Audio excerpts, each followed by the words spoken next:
I'm excited to be doing a video review today over the Redemption Ranch series by Lena Hendrix. I especially love this series because all books are a dual point of view, and I believe that this is one of Lena Hendrix's older series, so I really felt like with each book, her writing development was definitely noticeable. And by the end of the series and her last book, The Target, you can really tell that Lena had perfected her craft and really found her writing style that suited her best. So that was really cool to see as a reader. And with that being said, let's dive into it. Starting with the first book, The Badge, this is about Evan and Val, and just a little background on the Redemption Ranch. The ranch is where U.S. Marshals and federal agents go to protect people in U.S. custody who agree to testify against people that they worked with. And in this case, this is about the characters testifying against the Chicago Mafia. So, with Parker, he is in the U.S. custody, whereas Val is a federal agent. Val goes because she is on like essentially a medical leave from work, and she goes to Redemption Ranch to figure out what she truly wants out of her career, whether that's to be a US Marshal or to not be a US Marshal. She runs into Evan Marino. He ends up having to change his name to Evan Walker because at Redemption Ranch you can't keep anything from your past.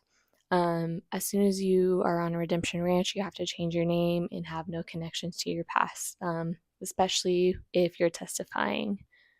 So, this is a little bit of forbidden romance. I felt like this book was especially long and very, very slow burn. However, Lena does a really good job on giving the background that you need and kind of what to expect from the rest of the series. So I really appreciate that.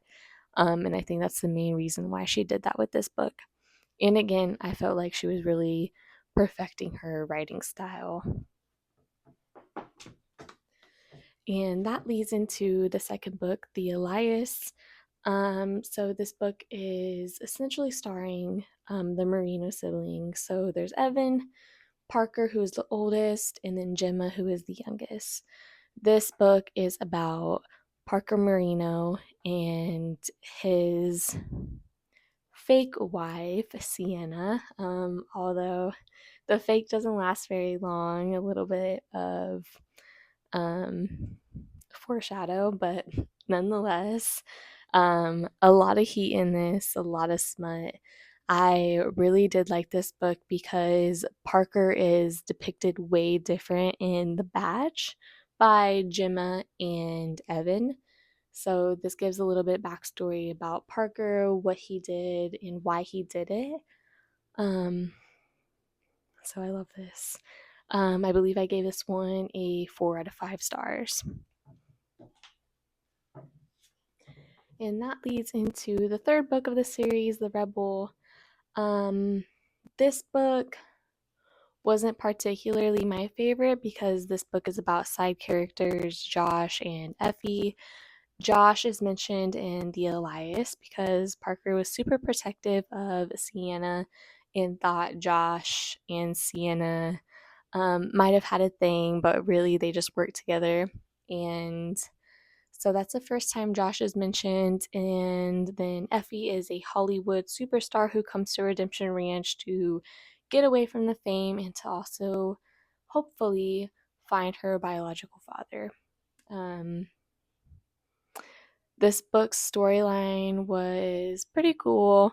However, I sometimes don't like when side characters are involved in like a series like this.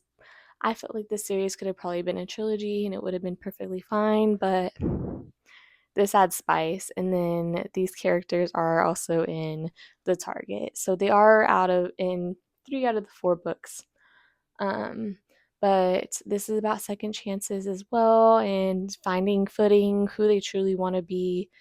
being true to themselves, and also childhood crushes. So they have a long history together without even knowing it, and it's okay. And last but not least, The Target. This book is a 5 out of 5 stars for me. I absolutely have been anticipating reading about Gemma and Agent Scott Dunn. This is also a forbidden romance, and Gemma is mentioned throughout all 3 books. So once it finally got to Gemma and reading her book with Agent Scott Dunn, I was so ready. There's a lot of tension behind these two. So when Gemma comes to Redemption Ranch, she gets drunk one night and she kisses Agent Scott Dunn. After this kiss, Agent Scott Dunn disappears for 4 years without saying anything. Gemma is called to testify against her abusers in the Chicago Mafia, and Agent Scott Dunn is, of course, assigned to protect her throughout that process. So, a lot of tension, second chances, forbidden romance, not only because of the nature of their positions, but also because there's an 11-year difference. But even if you don't read the rest of the series, I recommend reading this as a standalone. This book also goes into another one of her series, uh, Chicula Chicula Falls, I believe. I don't anticipate reading that series. However, the Redemption Ranch series I was happy with, and I'm excited to finish. So